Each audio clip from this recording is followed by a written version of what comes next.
Hai hai hai, Assalamualaikum warahmatullahi wabarakatuh. Bagaimana kabarnya? Pada video kali ini kita masih akan belajar mengenai ketenagakerjaan. Di mana pada video kali ini kita akan fokus membahas mengenai sistem upah. Kalian pasti sudah tidak asing dengan kata upah ataupun gaji. Pasti kalian sudah sering mendengarnya. Jadi apa saja yang akan kita pelajari pada video kali ini? Terdapat 3 materi yang akan kita pelajari pada video kali ini. Yang pertama ada pengertian upah, yang kedua faktor yang mempengaruhi tingkat upah di Indonesia, yang ketiga adalah jenis-jenis sistem upah yang ada di Indonesia. Kita akan membahasnya satu persatu. Jangan lupa untuk siapkan buku dan juga alat tulisnya, agar kalian bisa mencatat materi yang akan disampaikan pada video kali ini. Lalu, apa itu upah?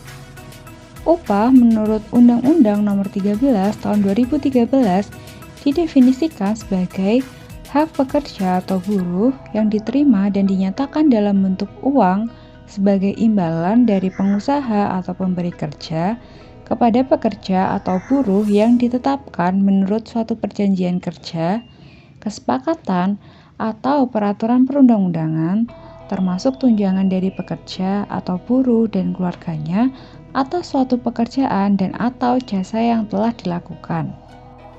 Dari pengertian ini kita dapat menyimpulkan bahwasannya upah merupakan hak bagi pekerja ataupun buruh karena telah melakukan sebuah pekerjaan yang diberikan oleh pengusaha atau pemberi kerja dalam bentuk uang, di mana upah ini ditetapkan menurut perjanjian, kesepakatan, ataupun peraturan perundang-undangan yang ada. Lalu, faktor apa saja yang mempengaruhi tingkat upah yang ada di Indonesia? Di sini kita akan membahas 3 faktor yang mempengaruhi besarnya tingkat upah yang ada di Indonesia. Yang pertama adalah permintaan dan penawaran tenaga kerja, yang kedua kesepakatan pemberi kerja dan penerima kerja, dan yang ketiga adalah upah minimum. Kita akan membahasnya satu persatu. Permintaan dan penawaran tenaga kerja. Secara umum, tingkat upah dapat dianalisis dengan hukum permintaan dan penawaran, di mana ketika penawaran kerja lebih tinggi dari permintaan, tingkat upah cenderung akan menurun. Begitu juga sebaliknya, ketika penawaran kerja itu lebih rendah daripada permintaan, tingkat upah cenderung akan meningkat, atau biasanya kita sebut dengan hukum ceteris paribus. Pencari kerja itu sebagai orang yang menawarkan jasa, dan pemberi kerja adalah pihak yang meminta jasa. Kondisi di mana permintaan akan pencari kerja itu lebih besar daripada penawaran kerja, itu biasanya terjadi di negara-negara maju dengan jumlah penduduk yang rendah, seperti misalnya Jerman ataupun Inggris. Pemberi kerja atau perusahaan dan pencari kerja atau tenaga kerja akan bertemu pada saat wawancara. Pada saat ini, pemberi kerja dan juga pencari kerja akan melakukan tawar-menawar mengenai jam kerja dan juga besarnya upah yang akan didapatkan oleh calon pekerja. Di Indonesia, pada umumnya, tenaga kerja memiliki posisi tawar yang rendah dalam kesepakatan tentang upah dan juga jam kerja.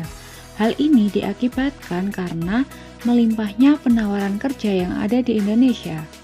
Bahkan, ada di antara mereka atau para pekerja yang bersedia menerima upah di bawah upah minimum provinsi. Akan tetapi, tentu saja ada kalanya pencari kerja memiliki posisi tawar yang tinggi dan mendapatkan tingkat upah yang tinggi pula. Hal ini dikarenakan pekerja tersebut memiliki keahlian ataupun keterampilan yang unik ataupun jarang dimiliki oleh orang lain. Dalam ilmu ekonomi, kita juga telah mempelajari mengenai konsep kelangkaan, di mana semakin langka suatu sumber daya, maka nilainya akan semakin tinggi.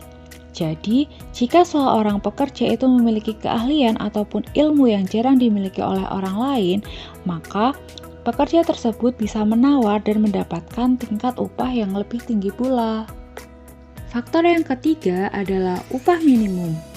Upah minimum merupakan suatu standar minimum yang digunakan oleh para pengusaha ataupun pelaku industri untuk memberikan upah kepada para pekerja di dalam lingkungan usaha atau kerjanya. Di Indonesia, sebelum tahun 2000, menggunakan sistem pengupahan menurut kawasan atau regional yang biasa kita sebut dengan UMR atau upah minimum regional, di mana setiap kawasan atau regional ini memiliki besaran upah yang berbeda, tergantung dengan besarnya biaya hidup yang harus ditanggung pekerja pada setiap daerah. Namun, penerapan pengupahan berdasarkan upah minimum regional atau UMR di Indonesia dinilai belum cukup mencerminkan besarnya biaya hidup di daerah. Maka dari itu, pemerintah melakukan perubahan peraturan tentang upah minimum. Berdasarkan peraturan pemerintah nomor 25 tahun 2000 tentang kewenangan pemerintah dan kewenangan provinsi sebagai daerah otonom, penerapan UMR digantikan menjadi upah minimum provinsi atau UMP atau upah minimum kabupaten atau kota atau UMK. Menurut peraturan pemerintah nomor 25 tahun 2000 dinyatakan yang pertama, UMP atau UMK hanya berlaku bagi pekerja yang memiliki masa kerja kurang dari 1 tahun, yang berarti bagi pekerja dengan masa kerja lebih dari 1 tahun berhak memperoleh upah di atas UMP atau UMK. Yang kedua, bagi pengusaha yang telah memberikan upah di atas UMP atau UMK dilarang menurunkan upahnya. Selain peraturan pemerintah nomor 25 tahun 2000, pemerintah juga mengeluarkan peraturan pemerintah nomor 5 tahun 2003 yang mengatur pajak penghasilan bagi para pekerja. Menurut peraturan pemerintah ini, para pekerja yang menerima upah dengan jumlah kurang atau sama dengan UMP atau UMK, maka pemerintah wajib menanggung ataupun membayar pajak penghasilan para pekerja tersebut. Peraturan ini dikeluarkan dengan tujuan untuk mengurangi beban pajak bagi para pekerja yang upahnya kurang atau sama dengan UMP atau UMK. Tabel ini merupakan daftar upah minimum provinsi tahun 2021. Di sini kalian dapat melihat besarnya upah minimum setiap provinsi yang ada di Indonesia, yaitu terdapat 34 provinsi. Dari 34 provinsi ini, upah minimum provinsi tertinggi yaitu ada di DKI Jakarta dengan upah minimum provinsi atau UMP sebesar Rp4.014.186. Selanjutnya, kita akan mulai membahas mengenai jenis-jenis sistem pengupahan. Ada beberapa sistem upah yang bisa digunakan untuk menghitung upah para pekerja. Yang pertama adalah sistem upah menurut waktu. Sistem upah menurut waktu yakni pemberian upah berdasarkan waktu atau lama bekerja dari pekerja. Contohnya misal, tukang bangunan dibayar per hari sebesar Rp150.000. Bila tukang bangunan ini bekerja selama 10 hari, maka akan dibayar sebesar Rp1.500.000. Sistem yang kedua adalah sistem upah menurut prestasi. Sistem upah menurut prestasi merupakan pemberian upah berdasarkan prestasi dari pekerja. Prestasi ini diibaratkan dengan jumlah barang yang dapat dihasilkan oleh pekerja, di mana semakin banyak jumlah barang yang dapat dihasilkan, maka semakin besar pula upah yang diterima para pekerja tersebut. Sistem upah yang ketiga adalah sistem upah borongan. Sistem upah borongan merupakan pemberian upah berdasarkan kesepakatan pemberi kerja dan juga pekerja.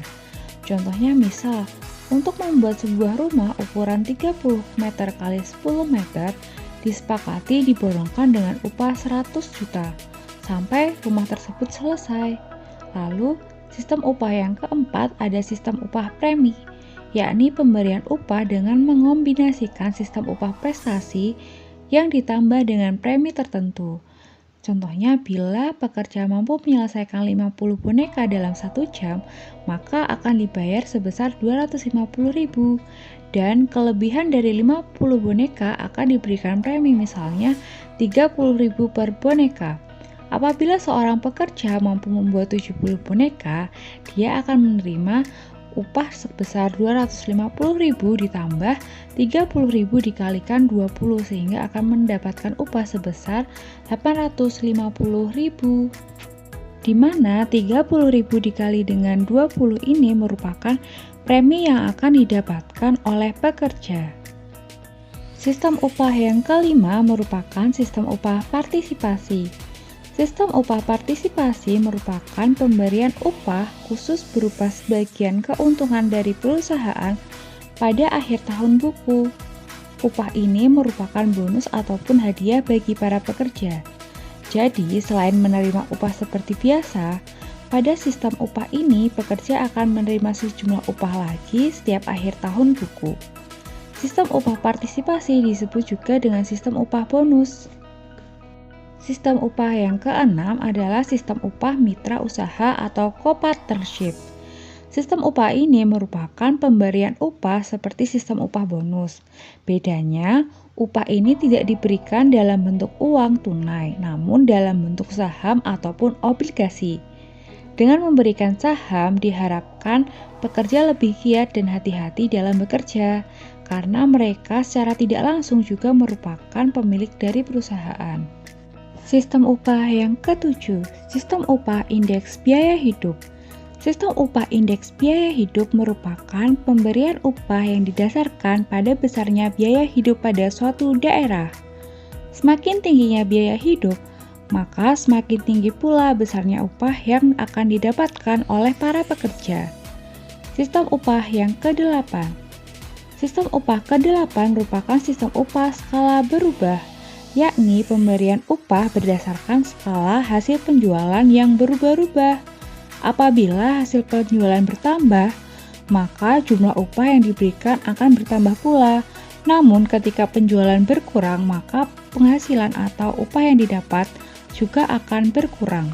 Sistem upah yang ke-9, yaitu sistem upah produksi atau production sharing, yakni pemberian upah berdasarkan naik turunnya jumlah produksi secara keseluruhan.